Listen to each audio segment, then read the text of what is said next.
Jo vuosituhansien ajan on Kreikka ollut eräs tunnetuimpia maita. Yhtenä syynä satoja vuosia sitten käydyt taistelut. Tällä kertaa kuitenkin taisteltiin ralliautoilun MM-pisteistä tässä kauden 6.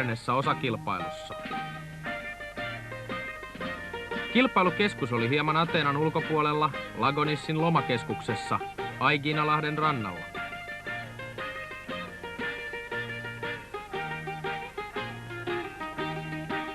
Lähtöpaikka sijaitsi kuitenkin aivan Ateenan keskustassa, joka monine esikaupunkeineen asuttaa noin 2 miljoonaa ihmistä.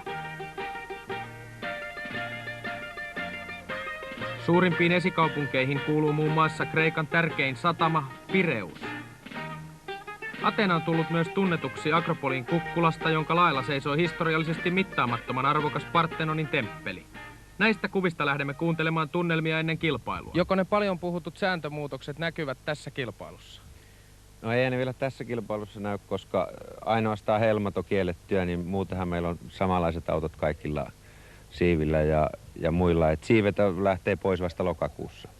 Puhuimme tuossa Kankkusen Juhan kanssa näistä sääntömuutoksista, jotka ilmeisesti ensi vuonna astuvat voimaan. Mitä mieltä sinä olet niistä? Osa on ihan tervetullutta, mutta kyllä siinä on vähän hätiköityjä päätöksiäkin tehty.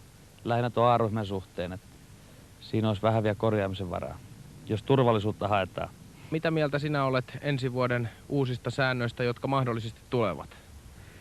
No joo, siitä on nyt Korsikan jälkeen jo niin paljon puhuttu ja kaikin puolin, että mun mielestä meidän kannattaa odottaa kesäkuun, onko se 26. päivä, kun on viimeinen palaveri tästä. Että mä uskon näin, että toivottavasti tulee muuttumaan säännöt, koska sääntömuutos oli liian raju 24 tunnin tämän onnettomuuden jälkeen, mitä tapahtui, että ne muutti 24 tunnissa koko ralliautoilua liian paljon. Että mä toivon näin, että me päästäisiin saman pöydän ääreen Pariisin miesten kanssa ja myös tallipäälliköt, koska en mä usko, että se muuttaa meitä miksikään, että me vaan laitetaan ryhmä A ja silti meillä on turbot ja kaikki mukana, jotka on kaikista vaarallinen elin koko autossa. Koko ajan 800-1000 astetta. Ja että mun mielestä kaikista paras vaihtoehto koko meidän ralliautoilu olisi se, että mentäisiin siihen S-ryhmään hyvin lähelle, että normaali ovet, ei mitään kevlaria ja noin 250-300 hevosvoimaa ja turbo pois. Ja auto on tommonen, mikä se nyt on. Ehkä neliveto on vaikea ajaa, mutta se, että mun mielestä se on tämän päivän tekniikkaa. Kaikki tehtaat on mukana nelivedossa, että mun mielestä ralliautoiluhan on tuonut kaikille nelivedon, kaikkea, siis edistänyt yleensä normaalia autoilua, turvallisuutta, kaikki tämmöistä. Me ei voida missään nimessä niitä heittää pois tosta vaan, mutta se, että niin kuin mä sanoin, me ollaan kuljettajia vaan ja yritetään antaa niille mielipiteitä, mutta toivottavasti meitäkin kuunnellaan välillä. Pikkuherra Andrei Aleen ei vielä ymmärrä säännöistä mitään, mutta innostus autoihin on vähintäänkin yhtä suuri kuin isä Markulla. Ensimmäinen lenkki vie kilpailun Ateenasta pohjoiseen ja sieltä takaisin Lagonissiin. Erikoiskoe 1, Avin, viime vuoden voittaja Timo Salonen, Seppo Harjanne. Aika 10.16 ja 4. nopein. Auto on erittäin hyvä, mitä me ollaan testattu ja kyllä mä uskon, että me pärjätään hyvin täällä. Mitä pidät tästä kilpailusta, kun sitä on nyt lyhennetty? Onko se muuttunut parempaan vai huonompaan suuntaan? No ei se oikeastaan ole muuttunut miksikään siitä, mikä tämän kilpailun alkuperäinen suunnitelma oli, koska mä jätän ne samat tiet kumminkin, huonot tiet läpi. Siinä nyt ei paljon eroa tähän pikataipana vai muuten kovaa matkaosuutena. Muutenhan tämä kilpailu on viime vuodesta muuttunut, että me ei käydä tuolla Peloponiksessa ollenkaan. Tähän on tullut uusia pätkiä Atenan lähelle ja ne on kyllä aika huonokuntoisia, mutta muuten aikataulultaan tämä kilpailu on ihan kiva nyt. Ei jäätä yöllä ollenkaan.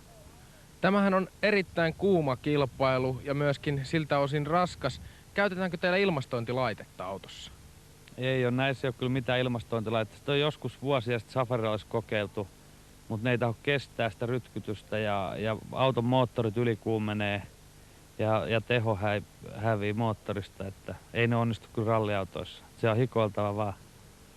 Kuinka paljon raskaammaksi tämä hikoilu muuttaa tätä kilpailua, kun esimerkiksi jossain kylmemmissä, niin kuin Monte Carlossa tai muualla, missä ei ole tätä kuumuusongelmaa, niin tällä tulee varmasti nämä fyysiset rasitukset vähän kovemmiksi.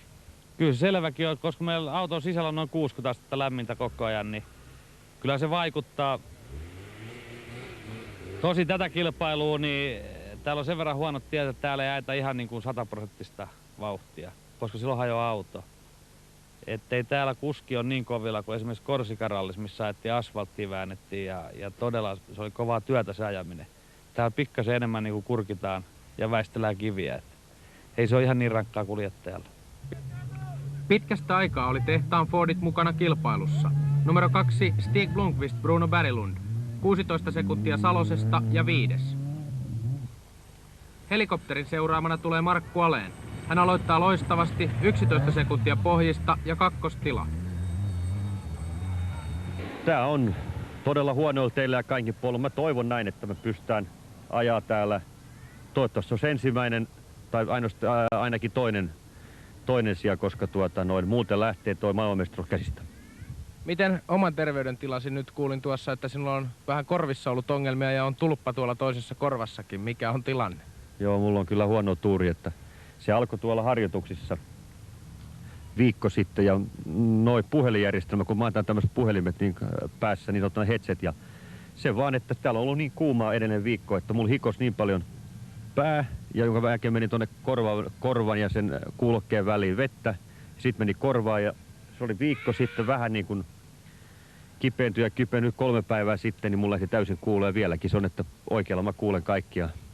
Huomenna pitäisi kuulla hyvin nuottiin, mutta lääkäri on takannut, että huomenna on ääni vasemmassa korvassa myös, niin sen mukaan mennään.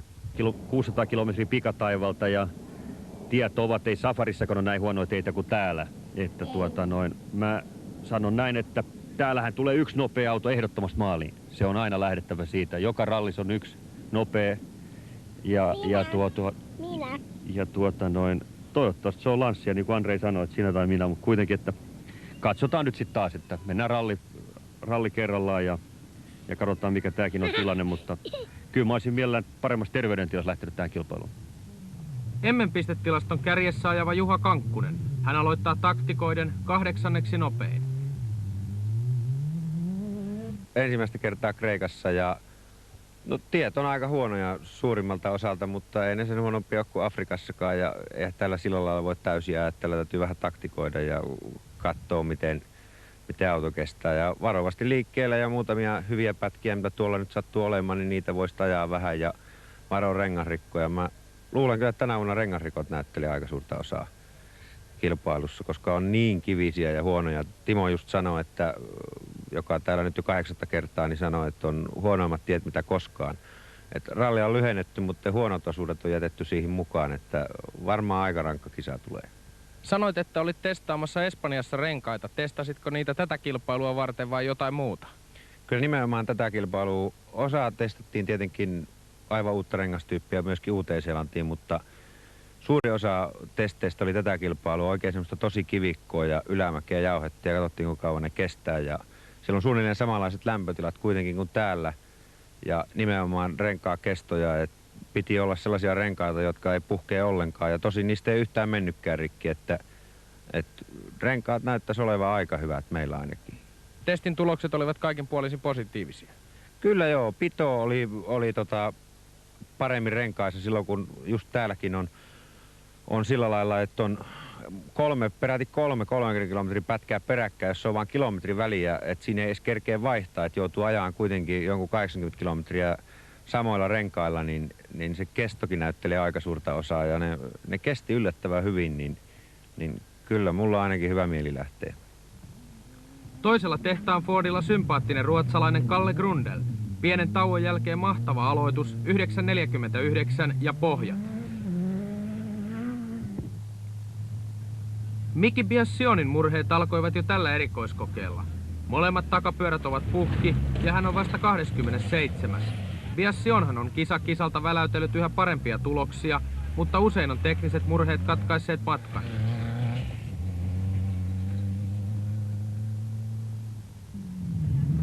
Bruno Sabi, tasaisena tunnettu kuljettaja, aloittaa myös järkevästi, 10. Audin vetäydyttyä kilpailutoiminnasta jäi numerot 4 ja 7 tyhjiksi. Tässä kuitenkin ensimmäistä kilpailua on lanssialla ajava Mikael Eriksson. Raivokas alku, 3. nopein, 26 sekuntia pohjista.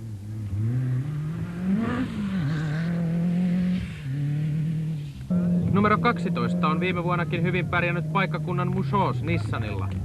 Hän on 12, mutta jo 2 minuuttia 14 sekuntia pohjista. Syykin on selvä. Oikea eturengas on puhjennut, eikä mikään ihme kun katsoo tien kuntoa. Citroenit olivat pitkästä aikaa mukana. Tässä numero 14, vanha konkari Jean-Claude Androuet. Suhteellisen hyvä avaus, 6. nopein. Italian Giovanni del Soppo Fiat Turbo Unolla. Tämä ensimmäinen erikoiskoe on verottanut häneltä koko taka-akseliston. Italialainen mentaliteetti ei kuitenkaan anna keskeyttämiselle mahdollisuutta. Maaliin on matkaa kilometri, huolto- ja varaosat odottavat. Numero 15, raskaiden rallien spesialisti, Lähi-idän rallimestari Said Al-Hairi, Porsche 911. Hänelläkin on ongelmia 32. Toinen nopea kreikkalainen on salanimellä ajava Stratis Sino. Vielä yrittää sitkeästi Del Soppo lähteä jatkamaan matkaa. Pelissä on 2 viikon harjoittelu ja paljon rahaa.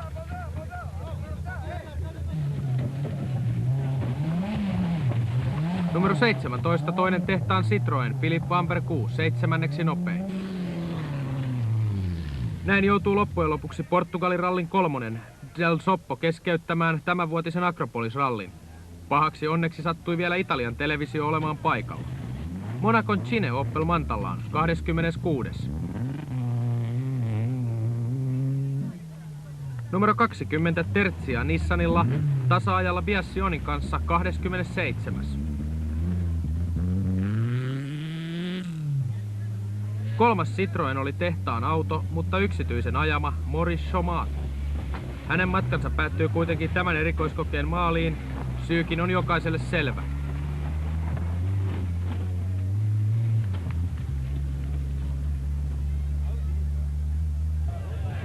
B-ryhmän tehtaan Skodalla Tšekkoslovakian Krecek, 20. A-ryhmän M-pistetilaston kärkimies Ruotsin Kenneth Eriksson aloittaa ajamalla ryhmäpohja. Toinen Jolli-klubin Turbo Uno Michele Raineri, A-ryhmän 3. Erikoiskoe 4, Akron. Salonen tulee kilpailun kärjessä. Hänelle kirjattiin 2. pohjat, 3. erikoiskokeella 2. sija ja tällä 15 kilometrin pätkällä hän on 3. nopein 5 sekunnin päässä pohjista.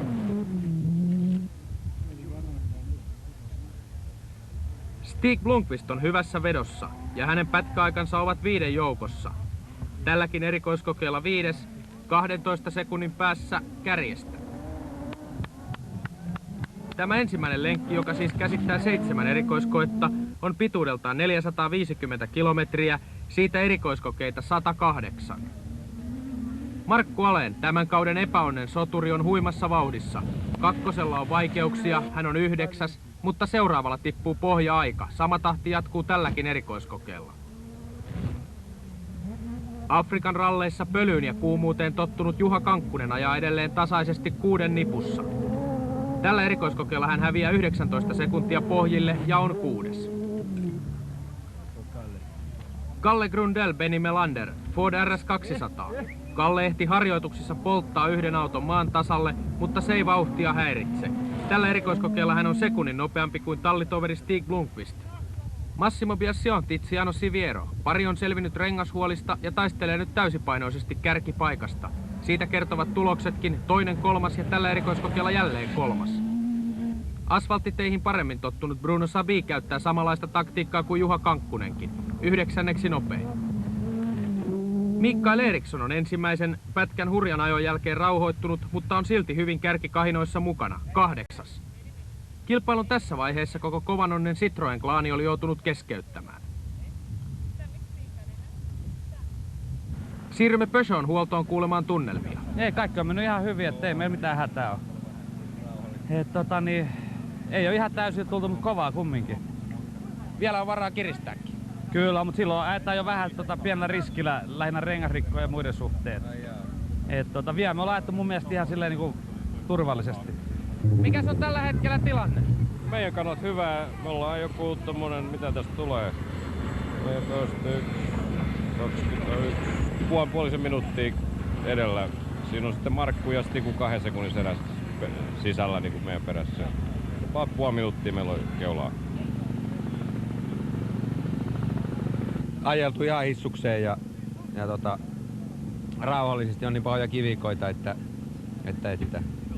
täytyy koittaa säästää tuonne toiselle kolmannelle lenkille. Siellä on niin huonoja pätkiä kanssa, että jos on huono auto sinne kun lähtee, niin ei sitä pääse koskaan läpi. Onks nää jo vähän liian huonoja teitä täällä? No ei mä tiedä liian huonoja, mutta jokainen pitää ajaa silleen sen mukaan, että kuinka huonoja ne on.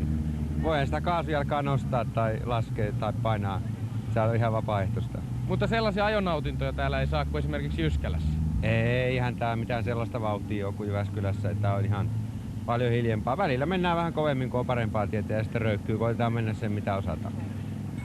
Ensimmäisen päivän viimeinen erikoiskoe 17 kilometrin mittainen Lanssia. Tie on todella huonokuntoinen, Salonen ottaa rauhallisesti ja häviää 23 sekuntia pohjille. Blomqvist sitä vastoin on yritystä täynnä, 10 sekuntia kärjestä ja kolmas.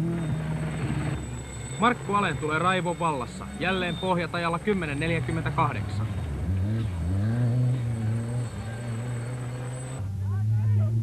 Kankkunen ajaa edelleen varmasti, viidenneksi nopein 16 sekuntia pohjista. Kalle Grundel on ajanut tasaisesti kovempaa kuin tallitoverinsa. Täällä hän kuitenkin häviää 3 sekuntia ja on 4. Piskuinen italialainen Massimo Biassion, 4 sekuntia Markku Alénin pohjista ja toinen. Vauhdista päätellen Bruno Sabi on aloittanut kirin, silti aika riittää vasta 7. sijaan. Paikkakunnan Muchos antaa kaikkensa kotiyleisölleen 11. Said Al-Hairi, John Spiller, Porsche 911. 10. minuutti 20 sekuntia pohjista. Ilmaa katon kautta hengittävä Stratissino häviää sekunnin maamiehelleen ja on 12.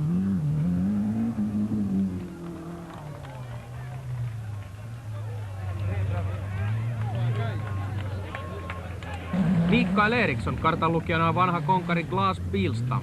Vauhti riittää 8. tilaan. Kreikan Terzian roikkuu hyvin 20 joukossa. Kenneth Eriksson, Petter Dickman, A-ryhmän pohjat. Tässä tilanne ensimmäisen lenkin jälkeen.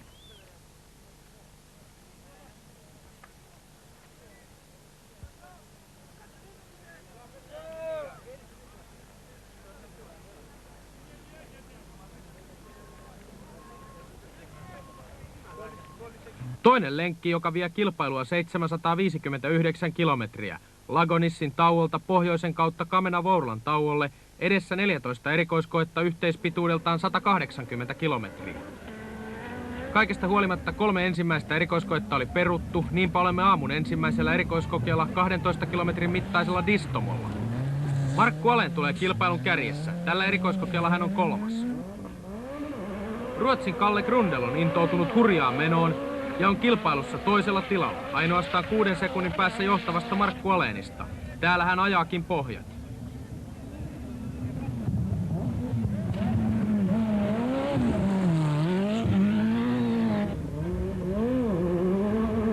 Numero 1. Timo Salonen, Seppo Harjanne, Peugeot 205 Turbo 16. Tällä erikoiskokeella hän menettää rengasrikkoon aikaa 8 minuuttia ja on vasta 71.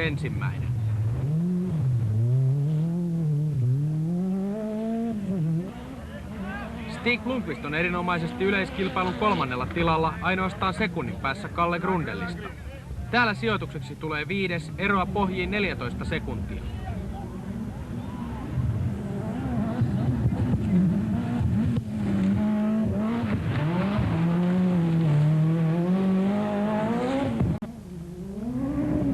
Juha Kankkusen varman ajon taktiikka puree edelleen. 22 sekuntia erottaa hänet pohja-ajasta.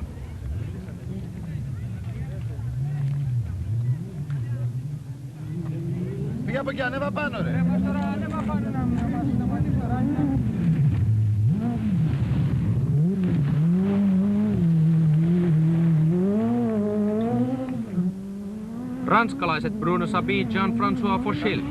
Pari on oppinut olemaan nopea kelillä kuin kelillä. 8 sekuntia erottaa heidät tallitoverinsa Juha Kankkusen ajasta.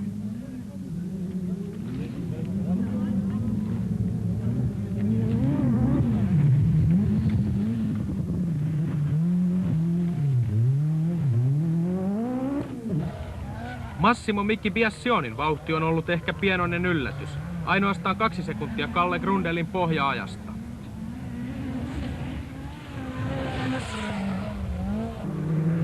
Saed Al-Hairi, joka kestävyyskilpailuihin tottuneena osaa taktikoida ja kasvattaa vauhtiaan pikkuhiljaa, 8. nopein 59 sekuntia kärjestä.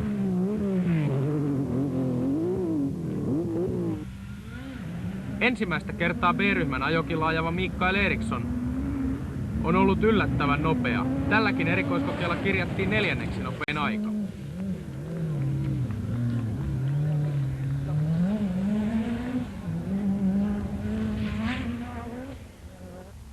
Näistä hienoista kreikkalaismaisemista siirrymme erikoiskokeelle 15. Täälläkin kuljettajien kiusana olevaa pölyä riittää. Timo Salonen ajaa pohjat tälle 6 kilometrin mittaiselle erikoiskokeelle.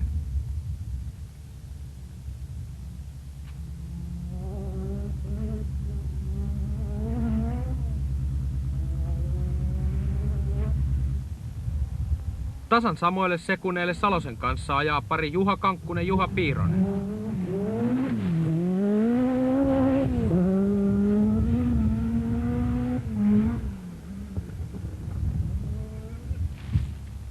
Massimo Biassion, Tiziano Siviero, Lancia Delta S4, vain sekunti pohjista.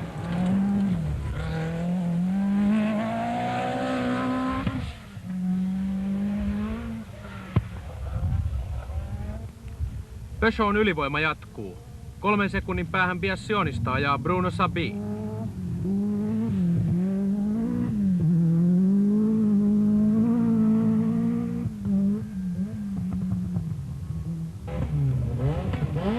Kalle Grundelille tämä vuoristoinen erikoiskoe ei sovi. Hän on vasta 6. Tallitoveri Stig Blomqvist ajaa samoille sekunneille Grundelin kanssa. Saed Al-Hairi, aina iloinen katarilaisveikkoon kuin kotonaan pölyssä ja kuumuudessa.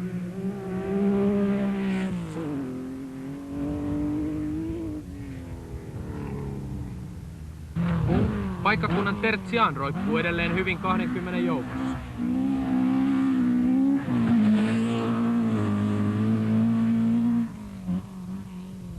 A-ryhmän yllättäjäksi on noussut Itävallan Rudolf Stoll, joka tällä kertaa on liikkeellä Audi Coupé Quattrolla. Siitä huolimatta Ruotsin Kenneth Eriksson on hivenen nopeampi.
Tämän toisen lenkin jälkeen voidaan todeta, että molemmat tehtaan Fordit olivat joutuneet keskeyttämään. Kalle Grundel rikkoi jousituksen ja Stig Blomqvist kaatoi autonsa tasan samalla erikoiskokeella.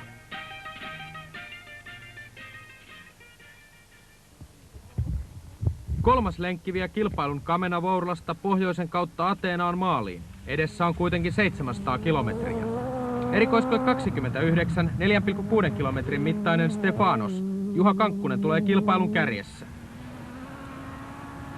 Markku Alen on kärsinyt turbo-ongelmista ja Massimo Biassion on noussut kakkoseksi. Tälle erikoiskokeelle pari Markku Alen Ilkka Kivimäki takoo kuitenkin 4 sekunnin pohjan. Timo Salonen joutuu keskeyttämään tälle erikoiskokeelle jo tässä kilpailussa tutuksi tulleeseen jousitusongelmaan. Erikoiskoe 31. Juha Kankkunen ajaa tälle 11 kilometrin mittaiselle erikoiskokeelle 3. nopeimman ajan.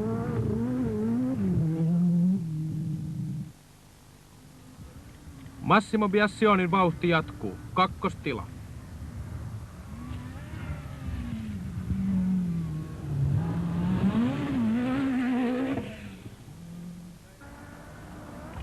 Markku Alen on saanut turbo-ongelmat poistettua ja vauhti on älyttömän kovaa. Jälleen pohja.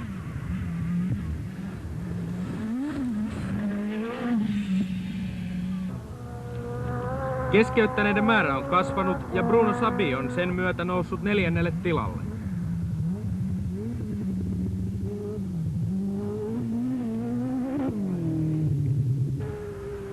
Saed Al-Hairin taktiikka oli täsmälleen oikea. Hän on noussut yleiskilpailun 5. tilalle.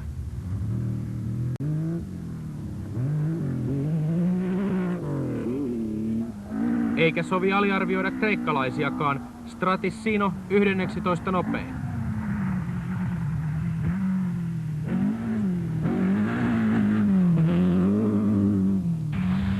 Kenneth Eriksson on A-ryhmän johdossa, mutta häviää tallitoverilleen Franz Wittmannille sekunnin.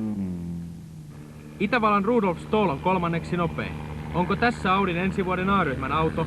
Epäilyksemme heräsivät, kun Audin oma helikopteri kuvasi tätä kilpailuparia koko kilpailun ajan, ja vain tätä autoa. Totuus paljastunee ensi vuoden ensimmäisessä MM-osakilpailussa.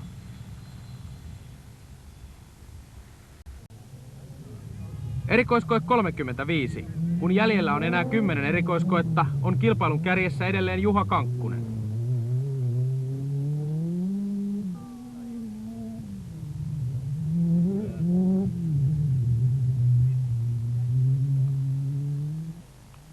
Massimo Biassion on yllättänyt epäilijät ja ajaa tälle pätkälle ylivoimaisen 21 sekunnin pohja-ajan.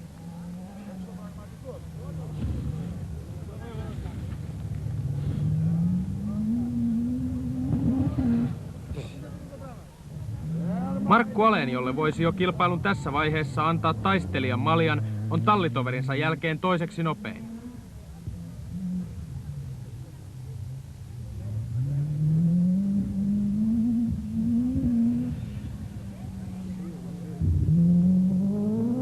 Bruno Sabi, Jean-François Fauchil, Peugeot 205 Turbo 16, 4. nopein.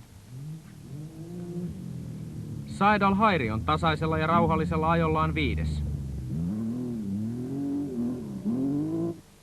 Stratissinoa ei voi syyttää yrityksen puutteesta. Spoilerit repsottavat, hän ajaa 7.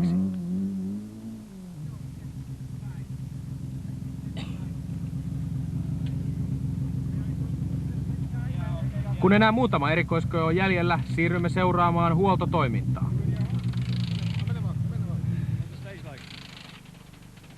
Not so bad. Downhill was a bit slippy.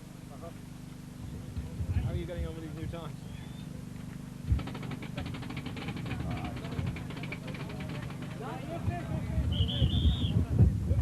Juha, suomalaisten kaksinkamppailuko näyttää tästä lopusta tulevan?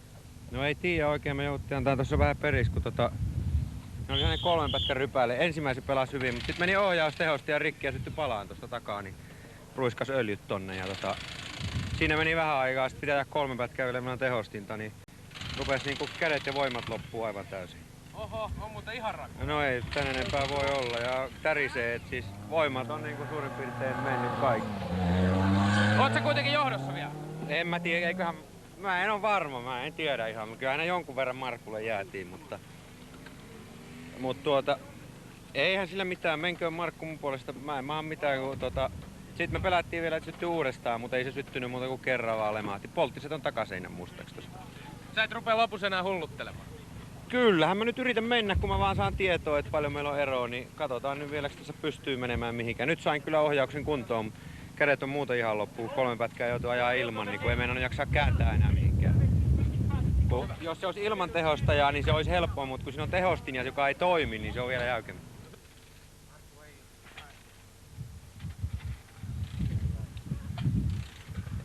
Piatta! Piatta, motore! Una volta così! Piatta! Gonzo!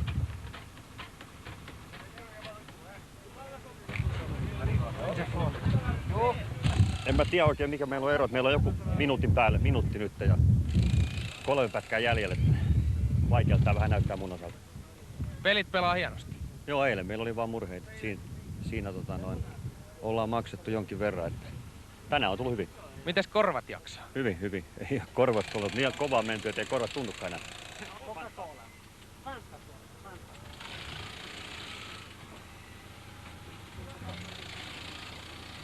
Kysyimme Massimo Biassionin tunnelmia. Hän kertoi, minulla on ollut ongelmia etutasauspyörästön kanssa. Se aiheuttaa harmia ylämäissä, koska ei ole käytössä kuin takaveto. Mutta alamäissä kulkee hienosti. Yes, in the special stage in uphill I lose time. In the downhill, okay, it's flat. Kilpailun viimeinen erikoiskoe. Juha Kankkunen tulee kilpailun kärjessä ja ajaa vielä tälle erikoiskokeelle toiseksi nopeimman ajan, ajaen samalla yleiskilpailun voittoon. Massimo Biassionilta löytyy vielä vauhtia, 4 sekunnin pohjat.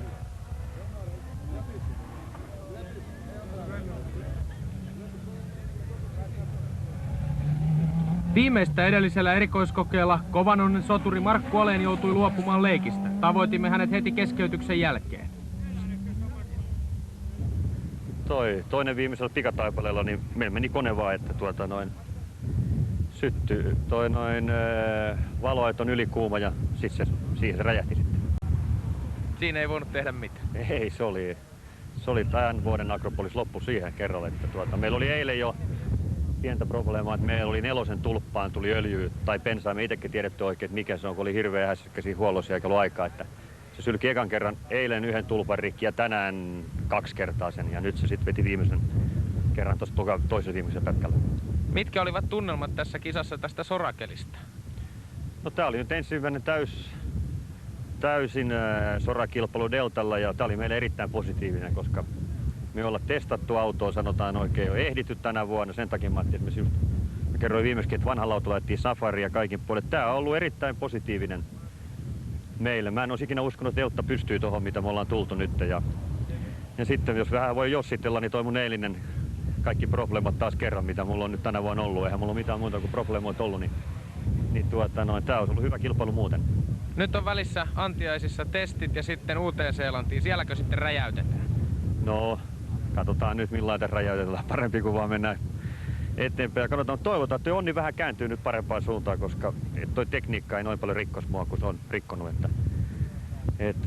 Nyt teki toiseksi viimeisellä pätkällä ja Juhan kanssa hyvä kilpailu käynnissä, niin kyllä sitä mielellä olisi maalinkin jo ajanut tässä vaiheessa. Bruno Sabi, Jean-François Fauchil on 3. nopein, ja he ovat myöskin yleiskilpailun 3. sijalla. Ja jos M-pistetilastoa katsotaan tässä vaiheessa, kun 6 osakilpailua on takana, tämän kisan jälkeen Bruno Sabi on toisella tilalla 38 pisteellä. Saed Al-Hairi, John Spiller, Porsche 911. Ja hän on tällä erikoiskokeella 4. nopein, yleiskilpailusijoitukseksi tulee 4.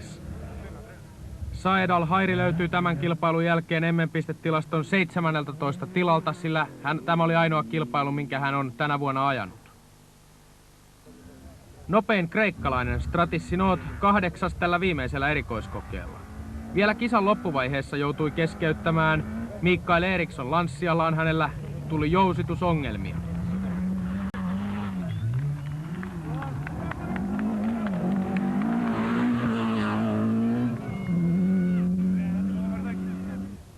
Viime hetkillä A-ryhmän voittoon nousi Itävallan Rudolf Stoll. Kenneth Eriksson kärsi myöskin jousitusongelmista ja menetti runsaasti aikaa, mutta selvitti silti tiensä 2. Rudolf Stollin hyvä sijoitus tiesi sitä, että hän nousi M-pistetilaston 3. tilalle A-ryhmässä 18 pisteellä.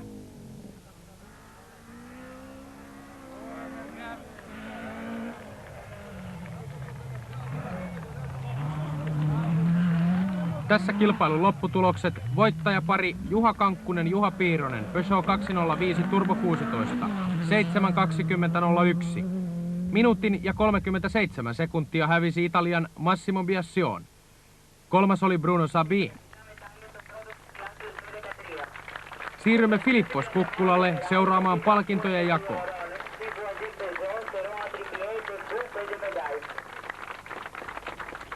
Tämä voitto tiesi suomalaisparille sitä, että M-pistetilaston kärjestä löytyy Juha Kankkunen, Juha Piironen 56 pisteellä.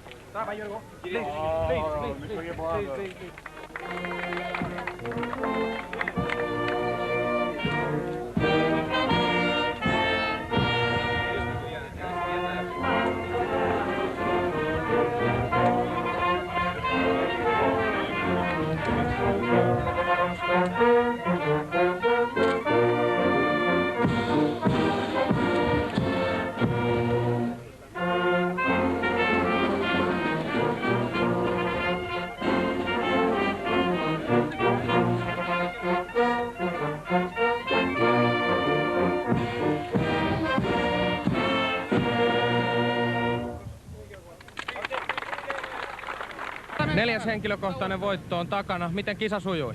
No se oli tosi hyvä työ takana. Kyllä niin kuin Afrikan rallit on sillä lailla erilaisia, että tämä niin kuin pikataivaralli ja suhteellisen huonot tiet ja eilen varsinkin, kun se viimeinen lenkki, kun 2 lanssia puski koko ajan takaa, niin siinä joutui kyllä ajaa niin kuin vähän enemmän kuin osaskin. Oliko mitään murheita auton kanssa? No pieniä, eilen ohjaustehostimen letku katkesi poikki ja joudun ajaa 3 pätkää ilman tehostinta ja meinas kädet loppuu ja jalat loppuu ja kaikki siinä, mutta vähän sytty tuleekin siinä jossain vaiheessa, mutta kuitenkin muuten meni ihan kivasti. Ja toinen, mikä meillä oli, joka oli erittäin tärkeä, joka mä luulin kyllä, että nyt mä menetän Markulle kaiken, niin oli, ne oli 3 semmoista 30-kilsistä pätkää peräkkäin ja meiltä puuttui huolto ja me jouduttiin ajamaan samalla renkaalla ja ne oli aivan metallinäkyvystä, kun tultiin huoltoon, mutta ei me siinä, kyllä me pudottiin 40 sekuntia, mutta ei siinä kuitenkaan mennyt sitten koko homma. Onko tämä sinun mielestäsi kiva kilpailu? Tämä oli ensimmäinen kerta, kun olit täällä. No mun mielestä on ihan kiva. Mä en tiedä minkälainen se on ollut aikaisemmin. Ehkä se on aikaisemmin ollut vähän pitempi ja rankempi, mutta että tämä uusi sääntö, minkä FISA nyt teki, että 30 kilsaa pisin pätkä ja 600 kilsaa, niin mun mielestä on erittäin hienoa, että on tällainen, että siinä voi kuskit ja huoltokin ja varsinkin yksityiset kuljettajat niin pikkasen levätä ja yksityisten kuljettajien huollot, koska muuten se on niille niin rankkaa, että ne joutuu valvoon periaatteessa 3 päivää yhtä kyytiä. Mikä on tästä eteenpäin sitten jatko-ohjelma? Ehditkö yhtään huilata ennen seuraavaa? No kyllä mä vähän ehdin huilata, mutta mä ajan nyt viikon Jyväskylässä testejä, alusta ja rengastestiä, niin Uutta-Seelantia varten ja noita, ja sitten me lähdetään sinne viikon jälkeen.